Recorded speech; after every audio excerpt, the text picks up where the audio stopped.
ನಮೋ ಅರಹಂತಾಣಂ ನಮೋ ಸಿದ್ಧಾಣಂ ನಮೋ ಆಯರ್ಯಾಣಂ ನಮೋ ಉವಚ್ಛಾಯಾಣಂ ನಮೋ ಲೋಯೇ ಸವ್ವಸಾಹೋಣಂ.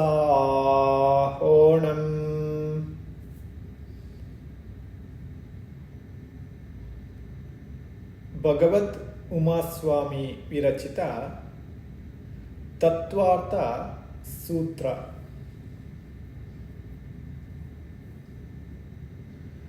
ಮೋಕ್ಷಮಾರ್ಗಸ್ಯ ನೇತಾರಂ ಭೇತಾರಂ ಕರ್ಮ ಭೂಭೃತಾಂ ಜ್ಞಾತಾರಂ ಈಶ್ವತತ್ವಾನಾಂ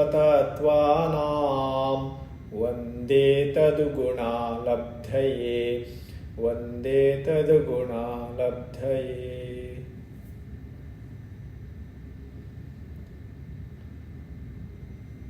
चौबीसों तीर्थंकर भगवान की जय हो. अनंत अनंत सिद्ध परमेष्टि भगवान की जय हो.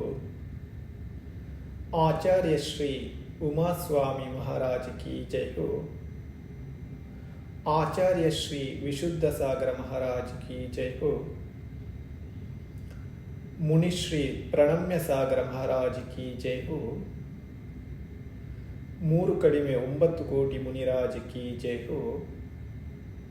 ಜಿನವಾಣಿ ಮಾತಾ ಕಿ ಜೈ ಹೋ. ಅಹಿಂಸಾ ಪರಮೋ ಧರ್ಮ ಕಿ ಜೈ ಹೋ.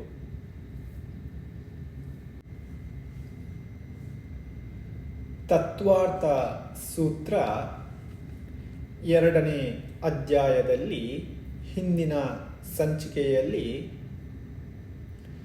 ಜೀವದ ಗತಿಯ ನಿಯಮ, ಕಾಲಮಾನ, ರುಜುಗತಿಯ ಕಾಲಮಾನ, ಆಹಾರ ಅನಾಹಾರದ ನಿಯಮವನ್ನು ತಿಳಿದೆವು.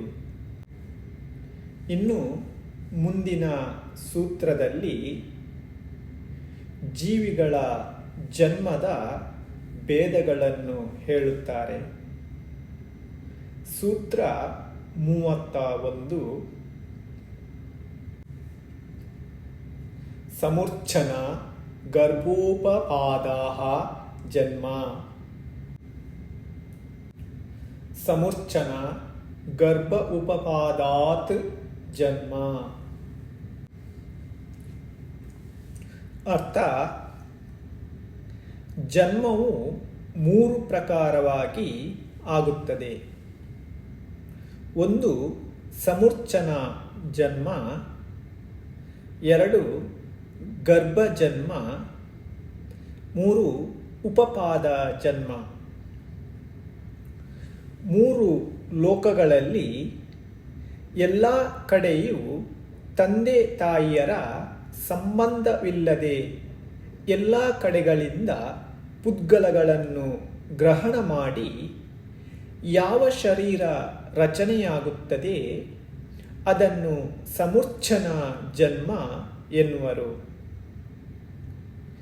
ಸ್ತ್ರೀಯ ಉದರದಿಂದ ತಂದೆ ತಾಯಿಯರ ವೀರ್ಯ ಜರಗಳ ಮಿಶ್ರಣದಿಂದ ಯಾವ ಶರೀರದ ರಚನೆಯಾಗುತ್ತದೆಯೋ ಅದನ್ನು ಗರ್ಭಜನ್ಮ ಎಂದು ಕರೆಯುವರು. ಎಲ್ಲಿಗೆ ಹೋಗಿ ಜನ್ಮವಾಗುತ್ತಲೇ ಒಂದು ಅಂತರ್ಮುಹೂರ್ತದಲ್ಲಿ ಪೂರ್ಣ ಶರೀರವು ರಚನೆಯಾಗುತ್ತದೆಯೋ ಅಂತಹ ದೇವ ಮತ್ತು ನಾರಕಿಗಳ ಜನ್ಮವನ್ನು ಉಪಪಾದ ಜನ್ಮ ಎಂದು ಕರೆಯುವರು. ಈ ರೀತಿ ಸಂಸಾರಿ ಜೀವಿಗಳಿಗೆ 3 ರೀತಿಯ ಜನ್ಮವಾಗುತ್ತದೆ. ಇನ್ನು ಮುಂದಿನ ಸೂತ್ರದಲ್ಲಿ ಯೋನಿ ಅಂದರೆ ಜನ್ಮಸ್ಥಾನದ ಭೇದಗಳನ್ನು ಹೇಳುತ್ತಾರೆ. ಸೂತ್ರ 32. ಸಚಿತ್ತ ಶೀತ ಸಂವೃತಾಃ ಸೇತಾರ ಮಿಶ್ರಾಶ್ಚೈಕಶಾಸ್ತದ್ಯೋ ನಯಾಃ. ಸಚಿತ್ತ ಶೀತ ಸಂವೃತಾಃ ಸೇತಾರಾ ಮಿಶ್ರಾಃ ಚ ಏಕಾಶಾಃ ತತ್ ಯೋನಾಯಾಃ. ಅರ್ಥ: ಸಚಿತ್ತ, ಶೀತ, ಸಂವೃತ ಇವುಗಳಿಗೆ ವಿಪರೀತವಾದ ಅಚಿತ್ತ, ಉಷ್ಣ, ವಿವೃತ ಮತ್ತು ಈ ಮೂರರ ಮಿಶ್ರಣ ಅಂದರೆ ಸಚಿತ್ತ ಅಚಿತ್ತ, ಶೀತೋಷ್ಣ, ಸಂವೃತ ವಿವೃತ ಇವು ಯೋನಿಯ 9 ಭೇದಗಳು ಆಗಿವೆ. ಜೀವಿಗಳು ಉತ್ಪನ್ನವಾಗುವ ಸ್ಥಾನ ವಿಶೇಷವನ್ನು ಯೋನಿ ಎಂದು ಕರೆಯುವರು. ಯಾವ ಯೋನಿಯು ಚೇತನ ಸಹಿತ ಇರುತ್ತದೆಯೋ ಅದನ್ನು ಸಚಿತ್ತ ಯೋನಿ ಎಂದು, ಒಂದು ವೇಳೆ ಅಚೇತನ ಇದ್ದರೆ ಅಚಿತ್ತ ಯೋನಿ ಎಂದು, ಮತ್ತು ಎರಡೂ ರೂಪದಿಂದ ಇದ್ದರೆ ಸಚಿತ್ತ ಅಚಿತ್ತ ಎಂದು ಕರೆಯುವರು. ಶೀತ ಸ್ಪರ್ಶ ರೂಪವಿದ್ದರೆ ಶೀತ ಯೋನಿ ಎಂದು ಕರೆಯುವರು. ಉಷ್ಣ ರೂಪ ಇದ್ದರೆ ಉಷ್ಣ ಯೋನಿ ಎಂದು ಕರೆಯುವರು. ಮತ್ತು ಎರಡೂ ರೂಪದಿಂದ ಇದ್ದರೆ ಶೀತ ಉಷ್ಣ ಯೋನಿ ಎಂದು ಕರೆಯುವರು. ಯೋನಿ ಸ್ಥಾನವು ಮುಚ್ಚಲ್ಪಟ್ಟಿದ್ದು ಸ್ಪಷ್ಟವಾಗಿ ಕಾಣಿಸದೇ ಇದ್ದರೆ ಸಂವೃತ ಯೋನಿ ಎಂದು ಕರೆಯುವರು. ಸ್ಪಷ್ಟವಾಗಿ ಕಾಣಿಸುವಂತಿದ್ದರೆ ಅದನ್ನು ವಿವೃತ ಯೋನಿ ಎಂದು ಕರೆಯುವರು. ಮತ್ತು ಸ್ವಲ್ಪ ಮುಚ್ಚಲ್ಪಟ್ಟಿದ್ದು ಸ್ವಲ್ಪ ತೆರೆದಿದ್ದರೆ ಅದನ್ನು ಸಂವೃತ ವಿವೃತ ಎಂದು ಕರೆಯುವರು. ಯೋನಿ ಮತ್ತು ಜನ್ಮದಲ್ಲಿ ಆಧಾರ ಮತ್ತು ಆಧೇಯದ ಸಂಬಂಧವಿದೆ. ಯೋನಿ ಆಧಾರವಿದ್ದರೆ ಜನ್ಮ ಆಧೇಯವಿದೆ. ಏಕೆಂದರೆ ಸಚಿತ್ತಾದಿ ಯೋನಿಗಳಲ್ಲಿ ಜೀವ ಸಮೂರ್ಛನಾದಿ ಜನ್ಮ ಪಡೆದು ಉತ್ಪನ್ನವಾಗುತ್ತದೆ. ಇದರ ವಿಶೇಷಾರ್ಥ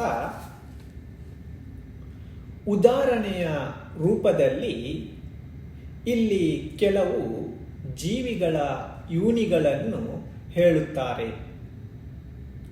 ಈ ಹಿಂದೆ ಹೇಳಿದ 9 ಯೋನಿಗಳಲ್ಲಿ ದೇವನಾರಕಿಗಳಲ್ಲಿ ಯೋನಿ ಅಚಿತ್ತ, ಶೀತ ಮತ್ತು ಉಷ್ಣ ಹಾಗೂ ಸಂವೃತವಾಗಿರುತ್ತದೆ.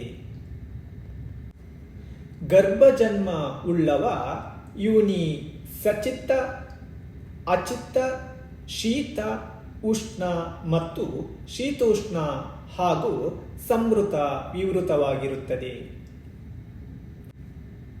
ಸಮೂರ್ಛನ ಜನ್ಮವುಳ್ಳವುಗಳ ಯೋನಿ ಸಚಿತ್ತ, ಅಚಿತ್ತ ಮತ್ತು ಸಚಿತ್ತ ಅಚಿತ್ತ, ಶೀತ, ಉಷ್ಣ ಮತ್ತು ಶೀತೋಷ್ಣವಾಗಿರುತ್ತದೆ.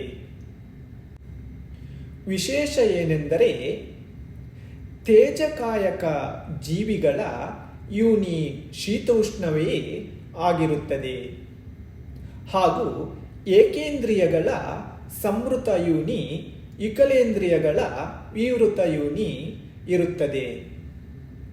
ಈ ರೀತಿ ಸಾಮಾನ್ಯದಿಂದ 9 ಯೋನಿಗಳು ಆಗುತ್ತವೆ ಮತ್ತು ವಿಸ್ತಾರದಿಂದ 84 ಲಕ್ಷ ಯೋನಿಗಳು ಹೇಳಲ್ಪಟ್ಟಿವೆ. ಮುಂದಿನ ಸೂತ್ರದಲ್ಲಿ ಯಾವ ಜೀವಿಗಳಿಗೆ ಯಾವ ಜನ್ಮ ಆಗುತ್ತದೆ ಎಂಬುದನ್ನು ಹೇಳುತ್ತಾರೆ. ಸೂತ್ರ 33 ಜರಾಯುಜಾಂಡಜ ಪೂತಾನಾಂ ಗರ್ಭಾಃ. ಜರಾಯುಜಾಂಡಜ ಪೂತಾನಾಂ ಗರ್ಭಾಃ. ಅರ್ಥ: ಜರಾಯುಜ, ಅಂಡಜ ಮತ್ತು ಪೂತಜ ಈ 3 ಪ್ರಕಾರವಾಗಿ ಪ್ರಾಣಿಗಳ ಗರ್ಭ ಜನ್ಮವಾಗುತ್ತದೆ. ಜನ್ಮದ ಸಮಯದಲ್ಲಿ ಪ್ರಾಣಿಗಳ ಮೇಲೆ ಚೀಲದ ರೀತಿ ಯಾವ ರಕ್ತ ಮಾಂಸದ ಕವಚ ಆವರಿಸಲ್ಪಟ್ಟಿರುತ್ತದೆ ಅದನ್ನು ಜರಾಯು ಅಥವಾ ಜೇರ ಎಂದು ಕರೆಯುವರು. ಮತ್ತು ಅದರಿಂದ ಯಾವುದು ಉತ್ಪನ್ನವಾಗುತ್ತದೆಯೋ ಅವುಗಳನ್ನು ಜರಾಯುಜ ಎಂದು ಕರೆಯುವರು. ಉದಾಹರಣೆಗೆ ಮನುಷ್ಯ, ಹಸು ಇತ್ಯಾದಿಗಳು. ಯಾವ ಜೀವಿಗಳು ಮೊಟ್ಟೆಯಿಂದ ಉತ್ಪನ್ನವಾಗುತ್ತದೆಯೋ ಅವುಗಳನ್ನು ಅಂಡಜ ಎಂದು ಕರೆಯುವರು. ಉದಾಹರಣೆಗೆ ಪಾರಿವಾಳ ಮೊದಲಾದ ಪಕ್ಷಿಗಳು. ಯಾವುದರ ಮೇಲೆ ಯಾವುದೇ ಆವರಣವೂ ಸ್ವಲ್ಪವೂ ಇರುವುದಿಲ್ಲ ಹಾಗೂ ಯೋನಿಯಿಂದ ಹೊರಬರುತ್ತಲೇ ನಡೆಯಲು ತಿರುಗಲು ಆರಂಭಿಸುತ್ತದೆ ಅವುಗಳನ್ನು ಪೂತ ಎಂದು ಕರೆಯುವರು. ಉದಾಹರಣೆಗೆ ಸಿಂಹ ಇತ್ಯಾದಿ. ಈ 3 ಪ್ರಕಾರದ ಪ್ರಾಣಿಗಳಿಗೆ ಗರ್ಭ ಜನ್ಮವೇ ಆಗುತ್ತವೆ. ಮುಂದಿನ ಸೂತ್ರದಲ್ಲಿ ಉಪಪಾದ ಜನ್ಮ ಯಾರಿಗೆ ಆಗುತ್ತದೆ ಎಂಬುದನ್ನು ಹೇಳುತ್ತಾರೆ. ಸೂತ್ರ 34 ದೇವನಾರಕಾನಾಮುಪಪಾದಾಃ.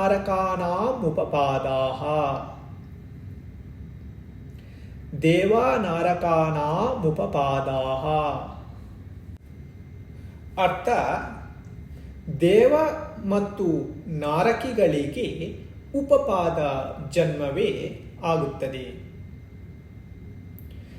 ಇನ್ನು ಮುಂದೆ ಉಳಿದ ಜೀವಿಗಳಾಗುವ ಜನ್ಮವನ್ನು ಹೇಳುತ್ತಾರೆ. ಸೂತ್ರ 35 ಶೇಷಾನಾಂ ಸಮುರ್ಚನಂ. ಶೇಷಾನಾಂ ಸಮುರ್ಚನಂ ಅರ್ಥ: ಗರ್ಭಜನ್ಮವುಳ್ಳ ಮನುಷ್ಯ ತಿರ್ಯಂಚಿಗಳು ಮತ್ತು ಉಪಪಾದ ಜನ್ಮವುಳ್ಳ ದೇವ ನಾರಕಿಗಳನ್ನು ಬಿಟ್ಟು ಉಳಿದ ಏಕೇಂದ್ರಿಯ, ವಿಕಲೇಂದ್ರಿಯ ಮತ್ತು ಕೆಲವು ಪಂಚೇಂದ್ರಿಯ ತಿರ್ಯಂಚರುಗಳಲ್ಲಿ ಸಮುರ್ಚನ ಜನ್ಮವೇ ಆಗುತ್ತದೆ. ಇನ್ನು ಮುಂದಿನ ಸೂತ್ರದಲ್ಲಿ ಶರೀರದ ವರ್ಣನೆಯನ್ನು ತಿಳಿಯಲು ಇದ್ದೇವೆ.